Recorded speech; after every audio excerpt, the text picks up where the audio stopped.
بسم اللہ الرحمن الرحیم۔ السلام علیکم، ویلکم ٹو مائی چینل ایک کے وائس۔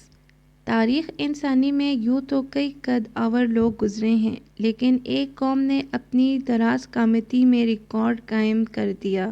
یہ قوم عاد تھی، جس کے سب لوگ بہت بڑے ہیکل کے مالک تھے۔ روایات کے مطابق ان کی قد 40 ہاتھ یعنی کم و بیش 60-70 فٹ کے قریب تھے۔ انہیں اپنی قد آوری پر بڑا ناز تھا، کسی کو خاطر میں نہیں لاتے تھے۔ ان کی بد دماغی اور اجتماعی بے راہ روی کو دیکھتے ہوئے اللہ تعالیٰ نے ان کی طرف اپنا ایک پیغمبر مقرر کیا، جس کا نام ہود تھا۔ حضرت ہود نے ان لوگوں کو اللہ تعالیٰ کا پیغام پہنچایا، توحید کا درس دیا، شرک اور بت پرستی سے منع کیا اور غلط کام چھوڑ دینے کا حکم دیا، اور اپنی اطاعت پر آمادہ کرنے کی کوشش کی۔ مگر اس نافرمان قوم نے نبی پر دیوانگی کا الزام لگا دیا اور اس بات ماننے سے انکار کر دیا۔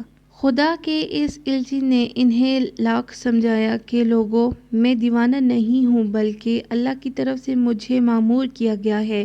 میری بات مان لو، کامیاب ہو جاؤ گے، اور اگر تمہاری سرکشی اور نافرمانی کا یہی عالم رہا تو عذاب الہی میں مبتلا ہو جاؤ گے۔ مگر قوم ہود نے اپنے پیغمبر کی ایک نہ سنی، اپنی غلط روش پر پوری بے شرمی سے رواں دواں رہے۔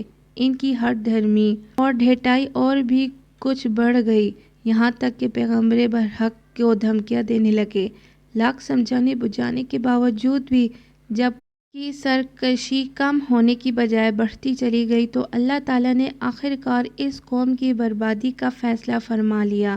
ان قد آوروں کی تباہی بھی بھرپور عبرت کا درس لیے ہوئے ہے۔ واقعہ یہ ہے کہ مالک کائنات نے تیز آندھی چلا دی، ایک ایسی باد تند جس نے ہر چیز کو زیر و زبر کر کے رکھ دیا۔ ایسا لگتا تھا جیسے سنگ باری ہو رہی ہو۔ یہ ہوا 7 راتوں اور 8 دنوں تک یوں ہی چلتی رہی۔ اس کی شدت میں اضافہ ہوتا چلا گیا، یہاں تک کہ اتنے بڑے قد و قامت کے قوی ہیکل لوگ بھی قدم نہ جما سکے۔ اس خدائی چکر نے یوں اٹھا کر پٹخا جیسے کھجور کے لمبے تنے جڑ سے اکھیڑ کر پھینک دیے گئے ہوں۔ کم و بیش 1 ہفتے کا عرصہ عذاب جب مکمل ہوا تو پوری قوم عاد صفحۂ ہستی سے ختم ہو چکی تھی۔ ہر طرف لاشیں ہی لاشیں بکھری ہوئی تھیں، جیسے کھجور کے لمبے کھوکھلے تنے ہوں۔ یہ مقامات عذاب اپنے اندر زبردست سامان عبرت رکھتے ہیں۔ ہر دور میں چشم بینا اور دل بیدار رکھنے والے لوگ یہاں نشانات عذاب اور علامات نحوست پاتے رہے ہیں۔ ایک بار اللہ کے آخری رسول صلی اللہ علیہ وآلہ وسلم کا گزر وہاں سے ہوا تو فرمایا، یہاں سے جلدی اور روتے ہوئے گزر جاؤ۔